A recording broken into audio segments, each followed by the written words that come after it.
Geradores elétricos.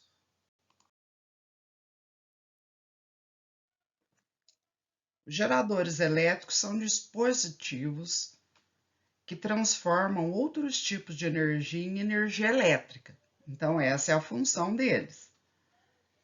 Nós temos aqui, olha, pilhas, né? São exemplos. Nós temos pilhas, nós temos aqui, ó, baterias, podem ser moinhos de vento, tem as usinas hidrelétricas, usinas termoelétricas ou nucleares. Essas aqui são aquelas usinas que transformam ondas, né? São marítimas, então transformam ondas, são geradores que utilizam energia mecânica, tem os painéis solares. Todos esses instrumentos, todas essas formas são transformações de energia. Por exemplo, esses moinhos transformam energia eólica, né? As termoelétricas transformam calor em energia elétrica ou nuclear em energia elétrica. Quando a gente tem, por exemplo, essa daqui, que eu disse que é a de ondas, transformam energia mecânica em energia elétrica. As pilhas e as baterias aqui, ó, transformam energia química em energia elétrica. Os painéis solares transformam energia solar ou luminosa em energia elétrica, mas vejam, a função sempre é converter, transformar, né? Geradores, eles transformam outros tipos de energia em energia elétrica. E vocês têm vários exemplos, certo? Todo gerador, ele tem a função de aumentar o DDP ou promover uma diferença de potencial entre dois lugares, duas posições. No caso, a gente chama de polos, né? Então, a gente tem aqui uma pilha comum. A gente tem aqui, ó, essa parte aqui é o grafite, que vai representar o polo positivo. E a gente tem também essa parte do envoltório aqui, olha, a casquinha, que vai ter aquele terminal lá embaixo, que vai ser o polo negativo. Existe uma quantidade de elétrons que se movimenta de maneira diferente ou recebe energia de maneira diferente desses materiais, grafite e zinco. E por conta disso, os elétrons, eles têm tendência a ser empurrados de um polo para o outro.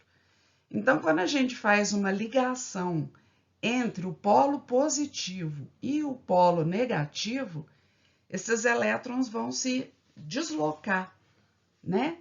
Então, a gente diz que é uma diferença de potencial, ou seja, existe uma diferença de energia que empurra esses elétrons passam e criam a corrente elétrica.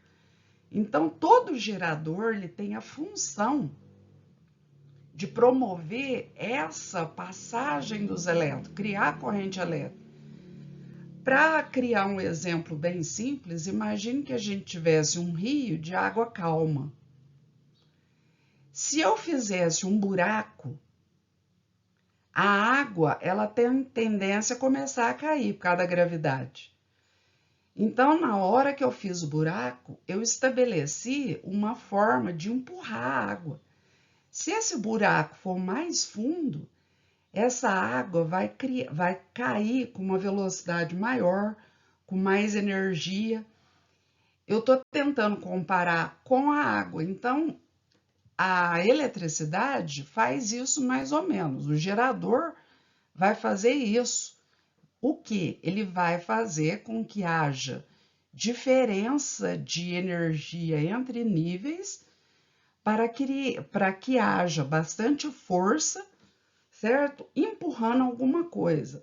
Eu dei exemplo da água, mas no caso de pilhas, baterias e os outros geradores, são os elétrons que vão ser movimentados, certo? Nós temos a definição, né, de potencial elétrico. Eu não sei se vocês estão lembrados, mas o potencial elétrico, o U, ele representa a quantidade de trabalho que empurra as cargas elétricas. Olha, sempre que eu quiser empurrar cargas elétricas, eu tenho que fornecer energia. Ó. Trabalho é energia que é utilizada para empurrar as cargas elétricas, certo? Então, quantidade de carga elétrica, né? A quantidade de energia por carga elétrica. Isso é a definição de potencial elétrico. Olha. Acontece que quando a gente tem pilha e bateria, a gente diz que a energia total, certo? A energia total que é fornecida pelo gerador empurra a carga elétrica. Então, nós vamos ter uma fórmula. A fórmula vai ser essa daqui, ó. A força eletromotriz, nós vamos usar mais uma letra grega, a letra eta, que costuma ser usada, que é essa daqui, ó, certo? Essa letra eta, ela vai representar, então, a energia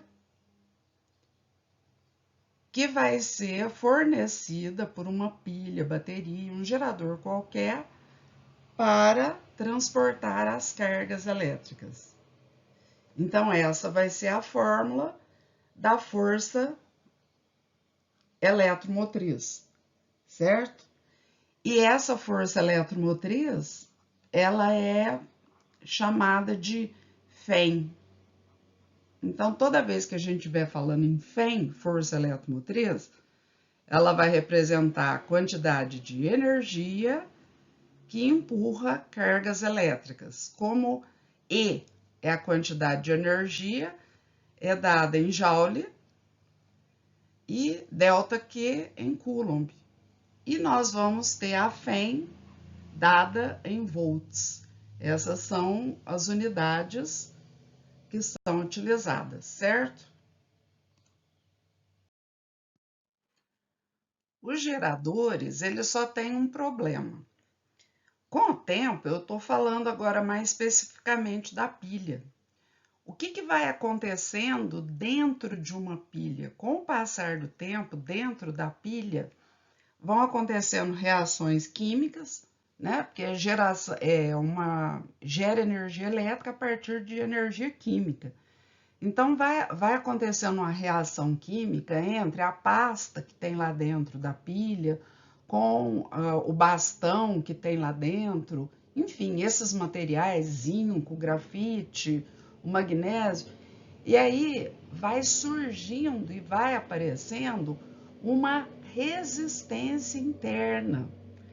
Esse material aqui, olha, ele vai oferecendo dificuldade à passagem da corrente, ou seja, os elétrons, eles ficam com mais dificuldade para atravessar. Imagina um cano, com o tempo vai juntando sujeira, tem lodo, a água fica com mais dificuldade de passar.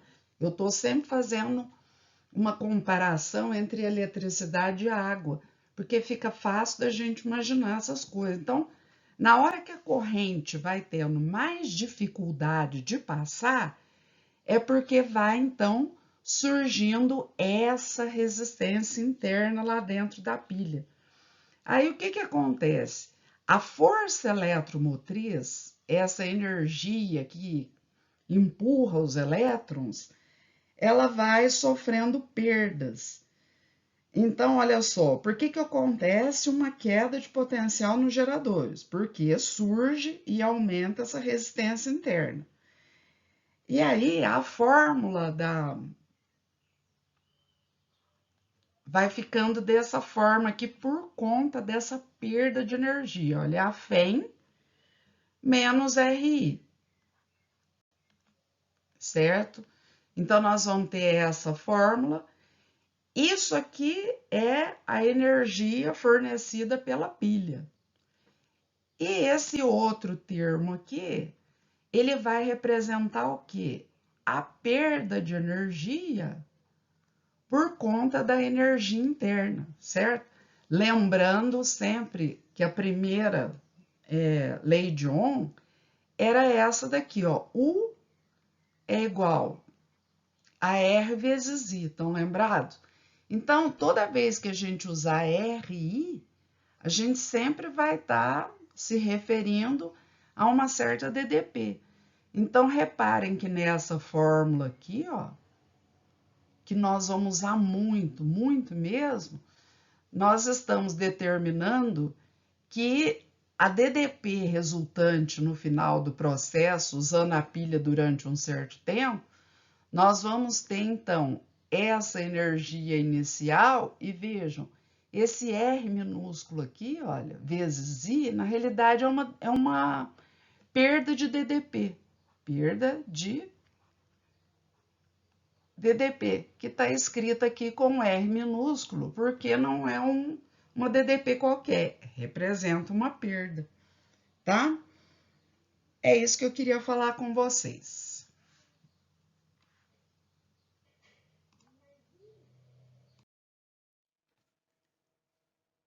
Bom, agora para responder mais uma pergunta, olha, essa equação do gerador, eu já disse que vocês vão usar muito, né? U é igual a E menos RI, só que esse E é a letra epsilon, certo?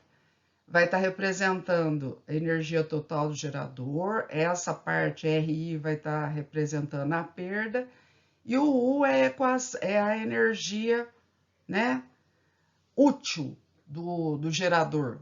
Você tira a total menos a perda. E aí vocês têm o que significa cada grandeza física dentro da fórmula. O U é aquela DDP que eu diria que é a DDP real, né? É aquela que vai fazer com que passe corrente elétrica de verdade. Essa DDP aqui, ó, se você usar aqueles medidores, o voltímetro, você vai ver que numa pilha nova, ela se aproxima de 1,5 volt. Pilha comum, de 1,5 volt. Se você usar o voltímetro dali um tempo, você já usou bastante a pilha, já não dá mais 1,5 volt. Então, por isso que eu estou dizendo que isso daqui é o real, ó. É aquela que vai com o tempo diminuindo. Por quê? Porque existem perdas, certo? E esse epsilon, né, que vai estar representando a força eletromotriz, ela, numa pilha comum, ela seria 1,5 volt. Seria nominal, aquela que está escrita lá na capinha da pilha, né? Quando ela está novinha, seria a energia total que poderia ser fornecida se não aparecesse a resistência interna. Se for uma bateria de carro, 12 volts. Com o tempo, ela também vai sendo, vai diminuindo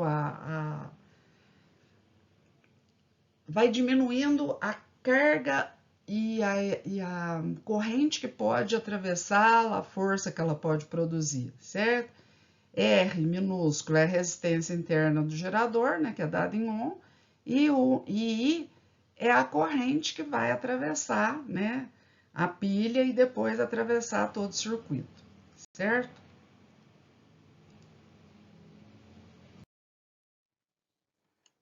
Bom, vamos falar do gráfico. O gráfico é essa curva característica, que vai representar os geradores, ou gráfico ou curva característica, certo? A expressão que rege os geradores elétricos é essa que eu já falei anteriormente, eu só vou fazer uma substituição, olha, em todo lugar que tiver esse I aqui, olha, isso daqui é a FEM, certo? Ó, FEM, deixa eu ver onde mais aqui à direita, ó, FEM, aqui também é a FEM, aqui também, e tem esse outro lugar, ó. Cada livro trabalha de uma forma diferente, mas é comum a gente representar, não por E, é a FEM, é a letra epsilon, né? A FEM é sempre força eletromotriz, é representada pela letra epsilon. Então, vamos lá, olha. Nessa curva, nesse gráfico, tem dois pares ordenados que são muito importantes. Esse primeiro par ordenado aqui é quando a corrente, ó, ela é igual a zero. Então, eu tenho o par ordenado aqui, olha, o zero, né, o I, a corrente igual a zero, e a voltagem vai ser a própria FEM. Mas por que isso? Olha, então, esse par ordenado é zero e FEM. Então, nessa expressão aí do lado, U, que é a FEM menos R vezes I, se o circuito estiver aberto, então a chave estando aberta, eu tenho uma pilha, uma lâmpada, uma resistência qualquer, mas está aberto, não vai passar corrente. Então a corrente é igual a zero. Se a corrente é igual a zero, não tem esse termo.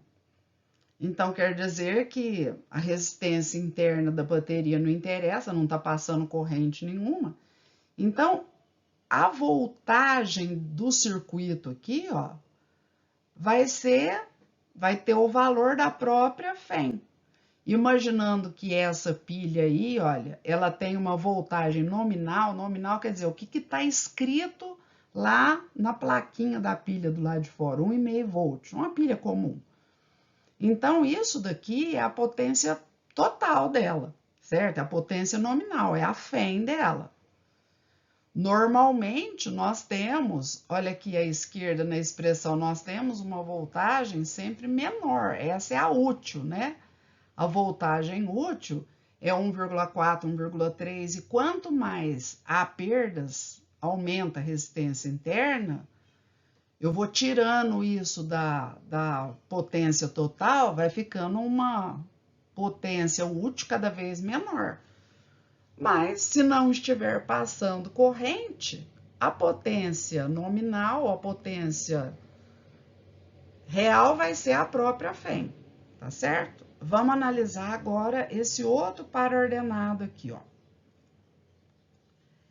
Esse outro par ordenado é quando a voltagem é zero. Quando é que eu vou ter uma voltagem zero? Ele vai ser par ordenado dessa corrente. Essa corrente ela é chamada corrente de curto-circuito. No slide seguinte eu vou explicar por quê. Mas, analisando esse par ordenado e corrente de curto-circuito, que é par ordenado da voltagem zero, vamos lá, olha. Vou de novo escrever a expressão U, E menos RI.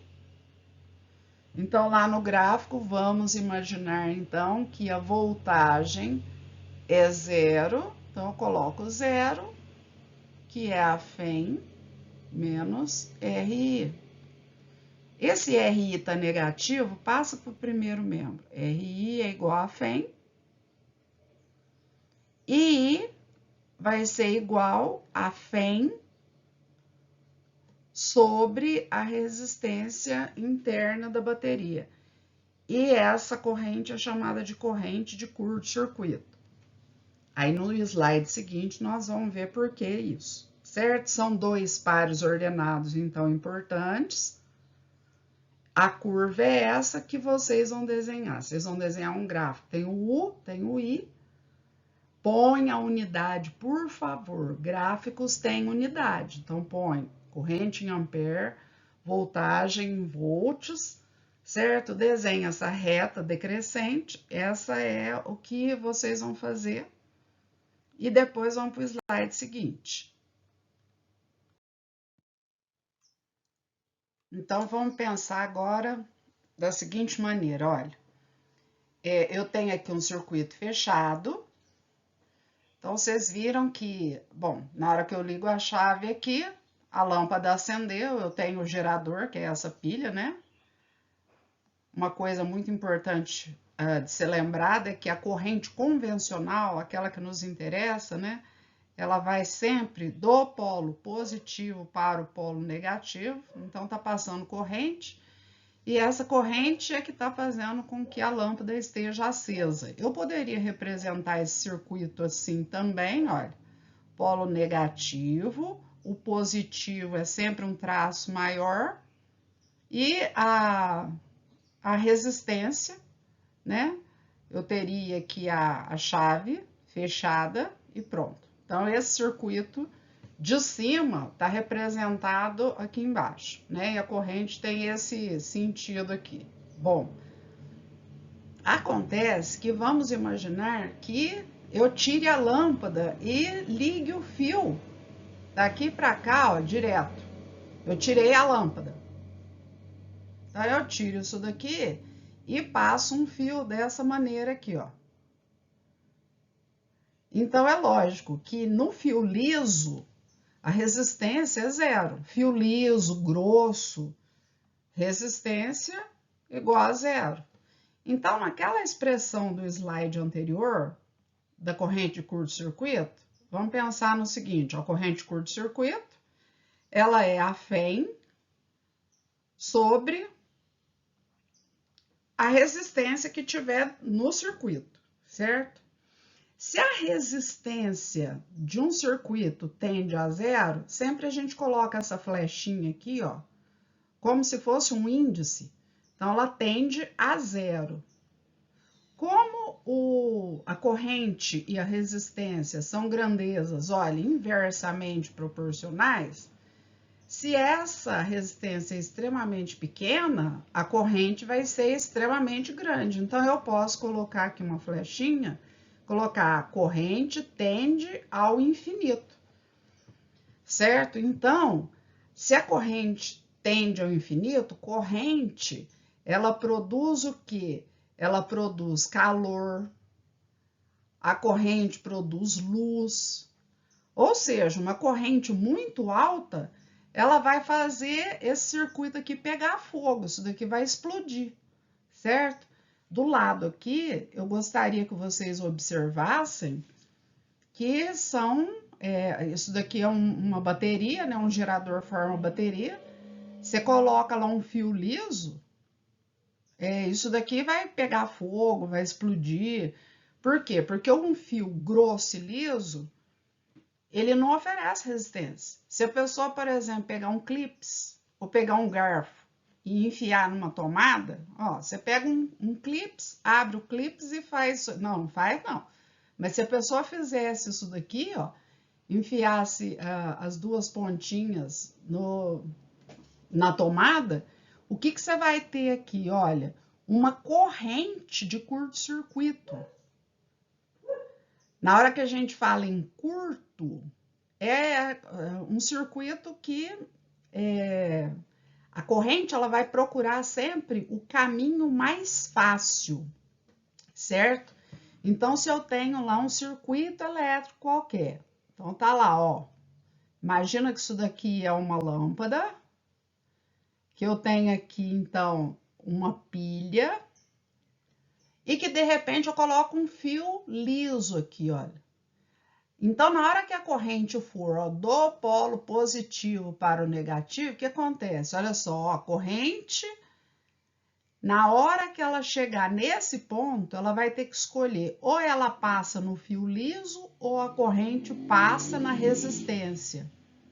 Aonde vocês acham que a corrente vai passar? É lógico que ela vai escolher o caminho curto, por isso que chama curto-circuito, o caminho menor. E aí essa corrente, isso daqui na hora não ia funcionar e ia pegar fogo, explodir. Então a corrente de curto-circuito, ela é sempre muito perigosa porque ela tem um valor extremamente alto, como eu acabei de dizer, ela tende ao infinito, ou seja, uma corrente que vai produzir muita luz, muito calor, e ela põe fogo em tudo, explode tudo, certo? Se uma pessoa, de repente, enfia um garfo ou um clips, como eu disse aqui, olha, numa tomada, numa casa, ela faz até cair a chave. Toda a corrente da casa inteira vai ser desviada para esse lugar, porque ao invés da corrente passar na geladeira, passar na televisão, passar em todos os lugares da sua casa, a corrente vai escolher o caminho curto, ó. Ela vai inteirinha desviar para essa tomada, nessa situação, e aí você vai ter um curto-circuito. lá na sua casa. A chave cai na hora e explode isso daí, pega fogo, a parede fica preta.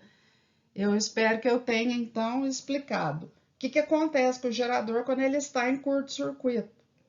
A resistência de todo o sistema tende a zero e a corrente tende ao infinito, certo? E são situações assim, olha, sempre que vocês tiverem circuitos como o de cima, que infelizmente eu rabisquei demais, mas nós vamos ver com toda vez que a gente colocar aqui, ó, um fio liso entre dois pontos onde estava amarrada uma resistência, vocês vão ver que aí aquele aparelho não funciona e a gente estabelece um curto-circuito no sistema, certo? É isso que eu queria falar com vocês, certo? E vamos para a lâmina seguinte, última lâmina. Então, agora para terminar, o último slide, né? A gente sabe que a gente tem usado essa expressão PUVZ, né? Potência em watts, voltagem e a corrente do sistema. Já trabalhamos com essa expressão, tá?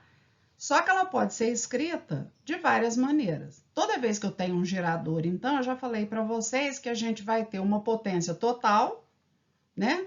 Vai ser aquela que tem a voltagem nominal, como lá na pilha eu falei 1,5 volt, como se toda essa energia fosse usada para empurrar elétron.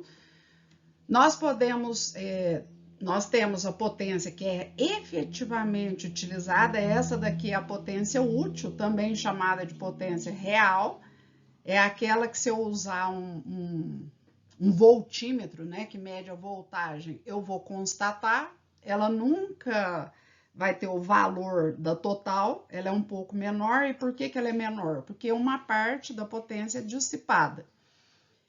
Aqui eu também tenho, olha, vejam, aqui eu tenho P, esse E é uma modalidade de voltagem, então é como se fosse um U, mas escrito na forma de FEM. Por que força eletromotriz? Porque ela é total, então é PUI de qualquer jeito.